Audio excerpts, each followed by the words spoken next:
물에서 모든 것이 시작됐다. 그리고 물로 모든 것이 변했다. 영국 BBC 다큐멘터리 제작팀은 케냐 투르카나 지역에서 벌어진 믿을 수 없는 변화를 이렇게 표현했습니다. 불과 3년 전, 이곳은 극심한 가뭄으로 인해 주민들이 하루 6시간씩 걸어 물을 구해야 했던 절망의 땅이었습니다. 그러나 지금 이곳은 희망의 땅으로 바뀌었습니다. 세계 최고의 수자원 기술을 자랑하던 영국 권위자가 아프리카에서 경험한 믿기 힘든 현실에 완전히 무너졌습니다. 영국 왕립공학회조차 침묵할 수밖에 없었던 충격적인 사실. 도대체 그가 아프리카에서 목격한 것은 무엇이었을까요? 영국 왕실도 감탄한 충격적인 이야기, 지금 시작합니다. 저는 제임스 윌리엄스, 영국 옥스퍼드 대학 출신 수자원 전문가입니다. 유니세프 지원 활동으로 케냐 투르카나 지역에서 물 공급 프로젝트를 진행 중이었습니다. 하지만 그날은 모든 것이 달랐습니다.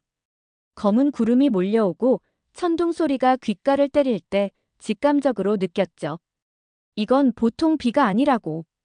불과 몇 분 만에 현장은 물바다가 되었고 코이카가 건설 중이던 물 공급 시설은 진흙탕에 휩쓸리기 시작했어요. 목소리가 저도 모르게 커졌습니다. 망했다고, 처음부터 이 방식은 안 된다고 하지 않았냐고 외쳤죠. 진흙탕에 발이 빠지면서도 서류를 지키려 애썼습니다. 그런데 한 남자가 비에 젖은 얼굴로도 침착하게 팀원들을 모아 지시를 내리고 있었습니다. 어떻게 이 상황에서 저렇게 침착할 수 있는지 의아했습니다. 옥스퍼드 출신인 내가 당황하는데 작은 아시아 국가에서 온 이 사람은 왜 이렇게 평온한 걸까요? 그때 비명 소리가 들렸습니다. 학교 교복을 입은 소녀 자라가 비를 맞으며 달려왔어요. 그녀의 눈빛이 아직도 생생합니다. 단순한 두려움이 아닌 깊은 상실감이었죠. 그 시설 덕분에 물 길어오는 대신 학교에 다닐 수 있었는데 이제 모든 것이 물거품이 될까 두려워하는 눈빛이었습니다. 마을 이장 다니엘은 그들의 실패로 마을은 또 물 없이 살게 됐다며 아이들은 어떻게 하냐고 물었습니다. 주민들의 실망과 분노가 거대한 파도처럼 밀려왔죠. 믿었던 기술이 전문가인 내가 실패한 것 같은 자책감에 가슴이 무너졌습니다. 그 사건이 시작된 건 2년 전이었습니다. 2020년 케냐 투르카나주, 극심한 가뭄으로 황폐해진 이곳에 처음 발을 디뎠을 때가 생생합니다. 당시 저는 자만심으로 가득 찼죠. 옥스퍼드 출신 수자원 전문가라는 타이틀, 선진국 기술력에 대한 믿음이 있었습니다. 아프리카 물 문제는 선진국 기술로만 해결 가능하다는 확신이 뼛속까지 박혀 있었죠. 새벽 안개가 채 가시지 않은 이른 시간, 물통을 든 소녀를 만났습니다. 자라와의 첫 만남이었죠. 새벽 4시, 아직 어둠 속에서 그녀는 홀로 물을 길러 떠나고 있었습니다. 왜 학교에 안 가냐고 무심코 물었더니 자기가 물을 길어와야 가족이 산다고 했습니다. 할 말을 잃었어요. 자라의 눈에서 배움에 대한 갈망도 보였지만 더 강한 책임감이 느껴졌죠. 15살 소녀의 어깨에 가족의 생존이 달려있다니 충격적이었습니다. 자라의 어머니 사라가 지역 상황을 알려줬습니다. 마을 지역사회 대표인 그녀는 여러 외부 지원 단체들과 소통하는 역할을 맡고 있었고 저를 마을 곳곳으로 안내했죠. 매일 수 킬로미터를 걸어 물을 구하는 주민들, 말라가는 우물, 메마른 땅. 통계 자료로만 보던 물 부족 문제가 눈앞에 현실이 됐습니다. 투르카나 지역 지하 수면이 10년간 급격히 낮아지고 연간 강수량이 200 이하라는 수치를 적으며 문제의 심각성을 실감했죠. 그럼에도 영국식 대규모 댐 건설이 최선이라는 생각은 변함없었습니다. 그날 저녁 자라의 집을 방문했어요. 흑벽 오두막에서 그녀는 희미한 촛불 아래 책을 읽고 있었습니다. 학교에 제대로 다니지 못하면서도 포기하지 않는 모습이 기특했죠. 자라의 일기장에 적힌 문장이 눈에 들어왔습니다. 언젠가 물 문제를 해결하는 사람이 되겠다는 내용이었어요. 가슴 한편이 묘하게 울렸지만 곧 현실적 생각이 그 감정을 덮었죠. 아프리카 소녀의 순진한 꿈일 뿐이라고 여겼습니다. 얼마 후 한국국제협력단 코이카의 박민호와 그의 팀이 지역에 도착했습니다. 아시아 작은 나라가 무슨 기술이 있겠느냐는 생각으로 내심 그들의 실패를 기대하며 지켜봤습니다. 그런데 잘하는 그들에게 희망을 거는 것 같았어요.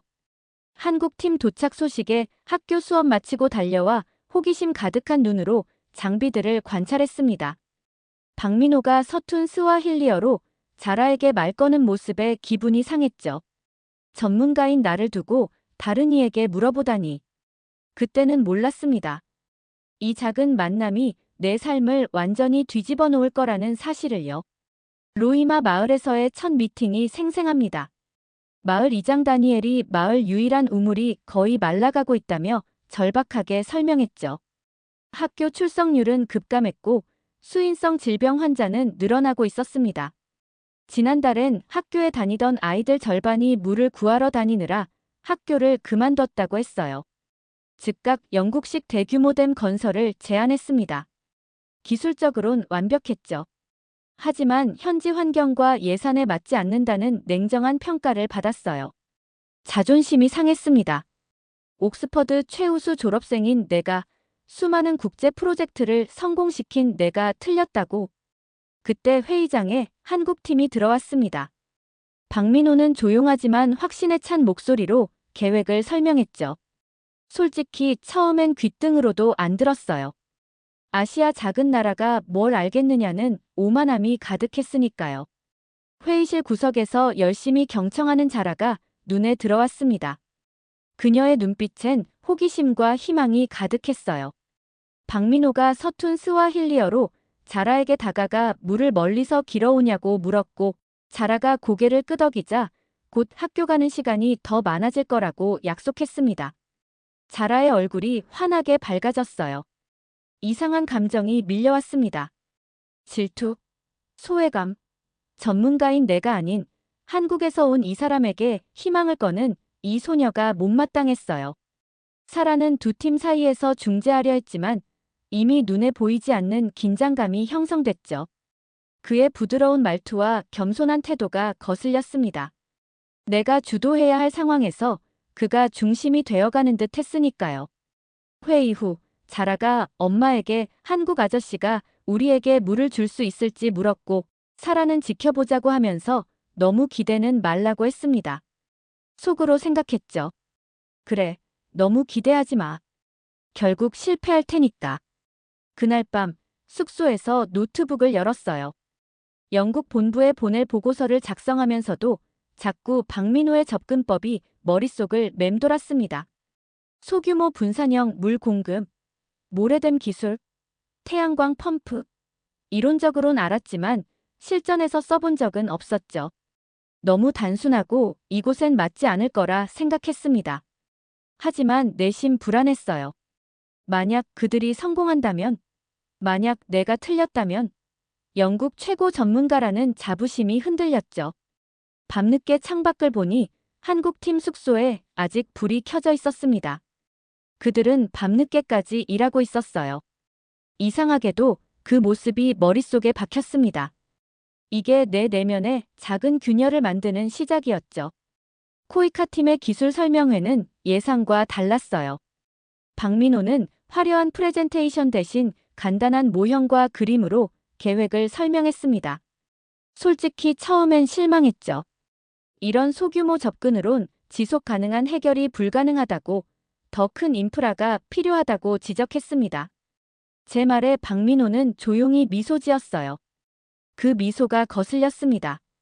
무시당하는 기분이었죠. 박민호는 자신들도 60년대까진 원조받던 나라였다고, 그의 아버지는 전쟁 후 유엔의 물 지원으로 살아남았다고 했습니다. 그때 받은 도움을 이제 돌려주는 거라고요. 할 말을 잃었어요.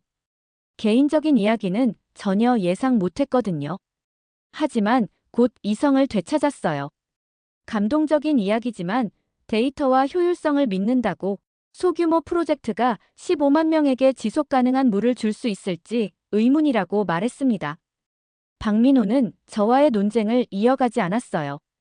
대신 주민들과 함께 지도를 펼쳐 각 마을 상황을 들었습니다. 전문가인 제 의견보다 비전문가인 주민들의 이야기를 중시하는 모습이 불편했죠. 그때 자라가 지도 앞에 앉아 계획도를 들여다보고 있었습니다. 왜 이렇게 관심이 많은지 물었더니 커서 마을에 물을 가져다주는 사람이 되고 싶다고, 그럼 모든 아이들이 학교에 갈 수 있을 거라고 했어요. 가슴이 먹먹해졌습니다. 아이의 꿈이 이토록 현실적이라니. 내가 그 나이엔 우주 비행사나 축구 선수를 꿈꿨는데 자라는 마을에 물을 공급하는 것을 꿈꾸고 있었죠. 박민호는 자라와 함께 간단한 물순환 모형을 만들기 시작했어요. 그들의 대화는 언어 장벽을 넘어 그림과 몸짓으로 이어졌습니다. 자라의 영리함에 박민호가 놀란 것 같았어요.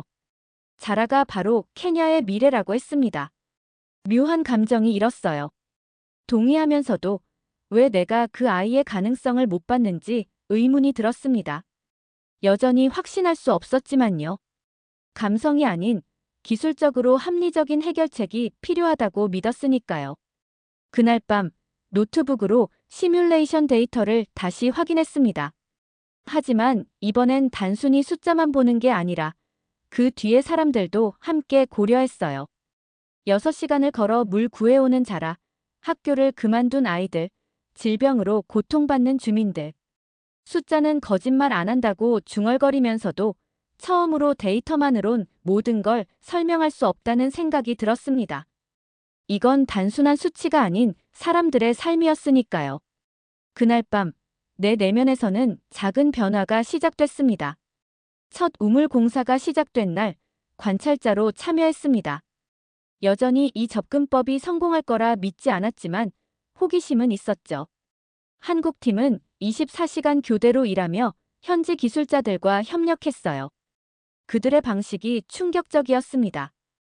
효율적이면서도 유연했거든요. 특히 놀란 건 현지 기술자들을 대하는 태도였죠. 상하 관계가 아닌 동등한 파트너로 존중하며 의견을 교환했습니다. 저는 지시하고 명령하는 방식에 익숙했는데 이런 협력적 접근이 신선했어요. 겉으론 여전히 회의적이었습니다. 전문가 자존심이 쉽게 허락하지 않았으니까요. 하지만 속으론 그들의 헌신과 효율성에 감탄하고 있었죠. 며칠 후 지역의 학교를 방문했습니다. 그날 마침 과학 수업 중이었어요.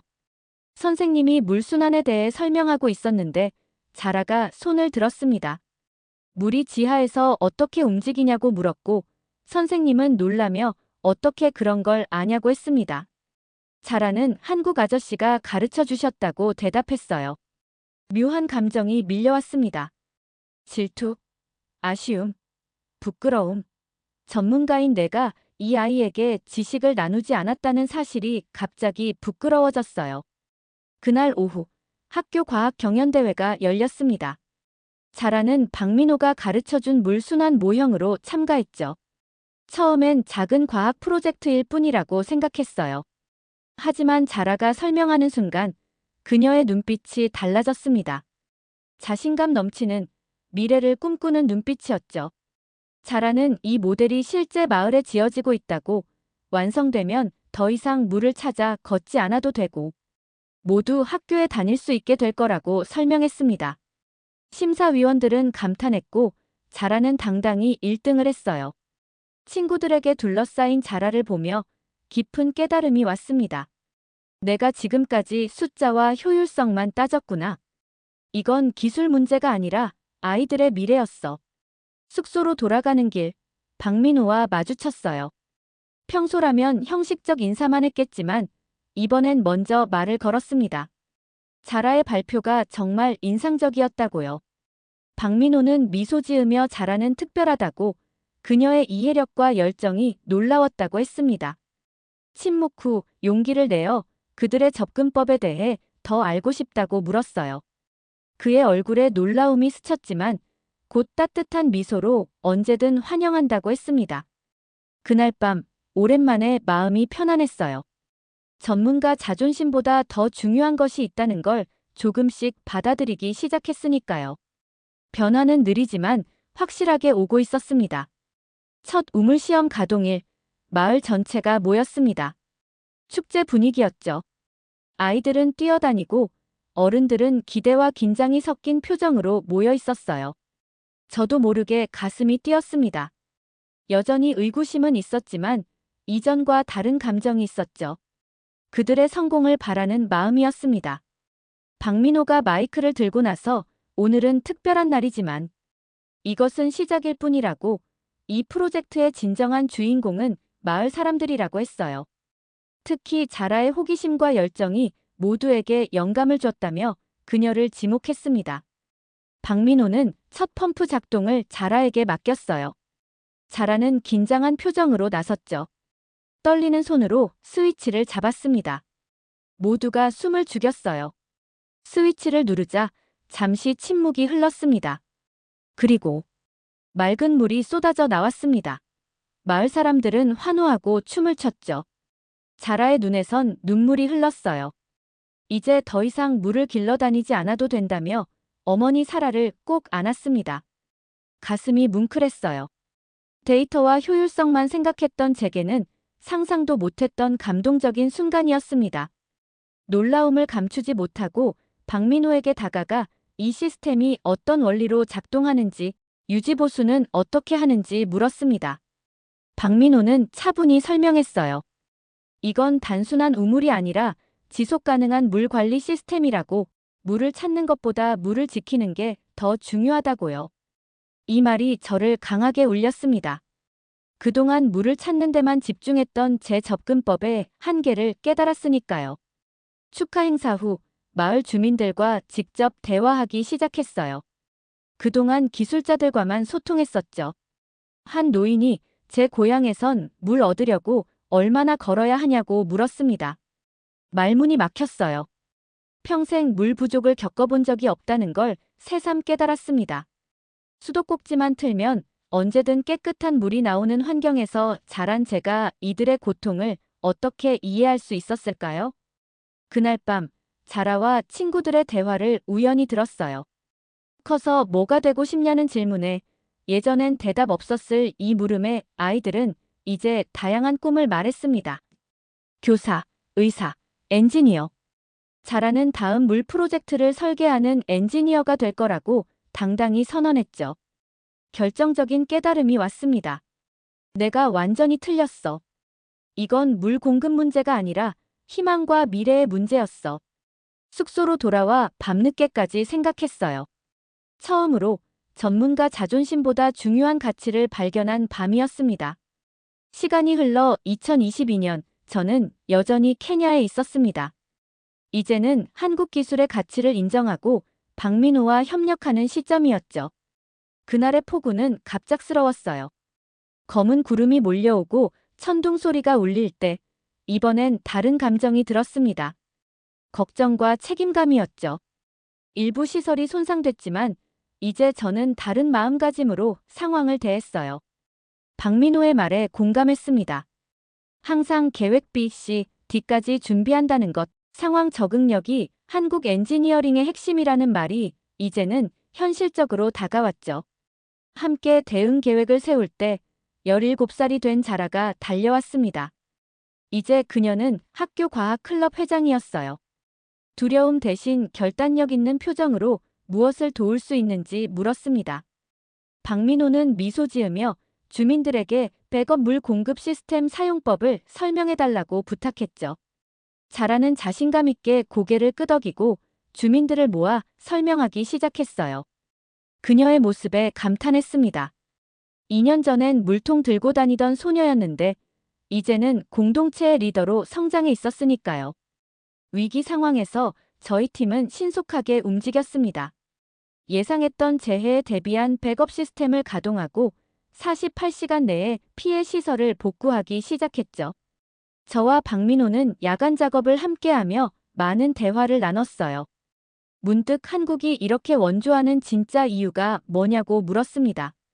박민호는 잠시 생각하다 그들의 부모님 세대는 한국 전쟁 후 전 세계 도움으로 살아남았다고, 아버지는 항상 받은 것을 갚아야 한다고 하셨다고, 케냐를 돕는 게 아니라 받은 도움을 돌려드리는 거라고 답했어요. 그 말에 깊이 감동했습니다. 원조에 대한 제 관점이 완전히 바뀌는 순간이었죠. 항상 원조를 우월한 위치에서 내려다보는 것으로 생각했는데 그들에겐 그것이 빚을 갚는 일이었다니요. 폭우는 계속됐지만 두 사람의 마음엔 더 따뜻한 무언가가 자라고 있었습니다. 서로 다른 배경, 다른 접근법을 가진 두 전문가가 공통의 목표를 위해 협력하는 과정은 놀라운 시너지를 만들어냈죠. 절망하던 마을 사람들의 표정이 점차 희망으로 바뀌어 갔어요. 자라가 주도한 교육 덕분에 주민들은 백업 시스템을 효과적으로 활용할 수 있었고 물 공급에 큰 문제가 생기지 않았습니다.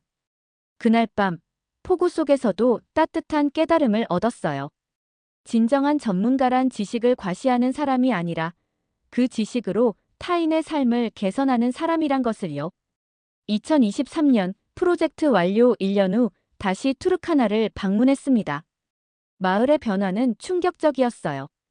메마르고 황폐했던 땅엔 이제 작은 정원들과 텃밭이 생겨났고 아이들은 물을 길러다니는 대신 교복 입고 학교로 향하고 있었습니다. 18살이 된 자라는 이제 학교 1등이 되어 과학 클럽을 이끌고 있었어요. 그녀를 만났을 때의 기쁨은 말로 표현할 수 없었습니다. 자라는 제게 달려와 그들의 학교 물 관리 프로젝트가 전국 대회에서 상을 받았다고 나이로비 대학교 환경공학과의 장학생으로 합격했다고 자랑했어요. 그 소식에 진심으로 기뻤습니다. 처음 만난 자라와 지금의 자라는 완전히 달랐으니까요. 그녀의 성장은 이 프로젝트의 가장 값진 성과였습니다. 마을 회관엔 여성들이 모여 작은 사업을 시작했고 깨끗한 물 덕분에 수인성 질병 발병률이 90% 감소했어요. 마을 이장 다니엘의 말이 가슴에 남았습니다. 이제 아이들이 아픈 게 아니라 희망찬 꿈을 꾸고 있다고요. 박민호와 함께 마을 축제에 참석했어요. 주민들은 전통 춤과 노래로 감사의 마음을 표현했죠. 한 노인이 제 손을 잡고 물은 그저 물이 아니라 시간이고 교육이며 건강이고 미래라고 했습니다. 눈물이 고였어요. 전문가로서 알고 있던 지식이 이제야 가슴으로 이해되는 순간이었습니다. 얼마 후 케냐 정부 주최 지속 가능 개발 혁신상 시상식에 초대받았어요. 예상치 못하게 연단에 오르게 됐죠. 떨리는 목소리로 처음엔 한국의 방식을 과소평가했지만 이제는 진정한 원조가 무엇인지 깨달았다고, 그것은 수치와 통계가 아니라 사람들의 웃음소리와 아이들의 꿈, 그리고 공동체의 회복력에 있다고 말했습니다. 영국으로 돌아간 후 국제원조부 대표들과의 화상회의에서 아프리카를 돕는 방식 자체를 바꿔야 한다고, 더 이상 대형댐 같은 거대 프로젝트가 아니라 한국처럼 지역 맞춤형 솔루션과 커뮤니티 참여에 초점을 맞춰야 한다고 주장했어요. 이제 저는 아프리카 원조 정책 변화를 위한 책을 출판하고 영국 정부와 국제기구에서 정책 변화를 위해 활동하고 있습니다. 제 책 제목은 숫자 너머의 원조, 한국에게 배우는 진정한 국제협력의 방법입니다. 한국이 아프리카에 심어준 물 한 방울은 단순한 도움이 아니었습니다. 그것은 한 소녀의 꿈, 한 마을의 희망, 그리고 나 같은 교만한 사람의 마음까지 변화시킨 생명의 씨앗이었습니다. 오늘의 이야기는 여기까지입니다. 처음엔 단순한 수자원 프로젝트 평가 임무로 시작된 케냐 방문이 한 영국 엔지니어의 세계관을 완전히 뒤바꿔 놓았는데요. 이제 한국의 물 관리 기술은 단순한 도움의 손길이 아니라 세계가 주목하는 혁신적 원조의 상징으로 자리 잡았습니다. 앞으로도 더 감동적인 이야기, 더 놀라운 발견과 함께 돌아오겠습니다. 오늘도 끝까지 시청해주셔서 진심으로 감사드립니다. 구독과 좋아요는 더 많은 해외 감동 사연을 전하는 데 큰 힘이 됩니다. 지금까지 감동 대한민국이었습니다.